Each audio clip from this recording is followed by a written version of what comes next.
Let's understand some terms like heating, cooling and boiling. So let's take example when I am taking a water in a beaker. Now when I am taking this water in a beaker and I heat it, I give it some heat. This process is called as heating. Now what is the freezing point for water? The freezing point is 0 degrees Celsius. And what is the boiling point? The boiling point is 100 degrees Celsius. Till the time it is below 100 degrees Celsius, we say what is happening is heating. As it reaches 100 degrees Celsius, what is happening is boiling. And what is cooling? When the water is hot, somewhere around let's say 80 degrees Celsius, and you want to bring it to a room temperature of around 25 degrees Celsius, what do is you cool the water. And that is the process of cooling, right? So heating, cooling and boiling, three very fundamental processes in the water cycle that we understand. So when the water is given heat, at the molecular level we see particles in this state, right? And this is at the macroscopic, means at a giant level we see that the water is hot.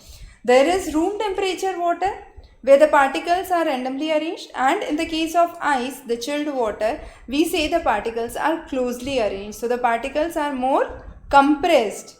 When they are in a chilled state, the particles are relatively free when they are in the heated state. So that is the three different states. Now, when we talk about conversion from one state to another, what is freezing?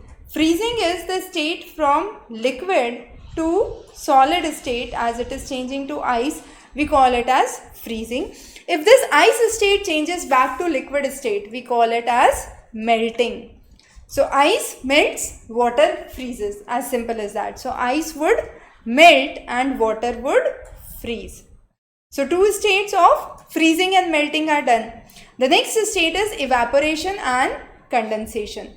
So when this liquid state changes to gaseous state, we call this as evaporation, and this gaseous state changes back to a liquid state, we call this as condensation. Condensation occurs in the cloud formation. We understood that while we were discussing water cycle.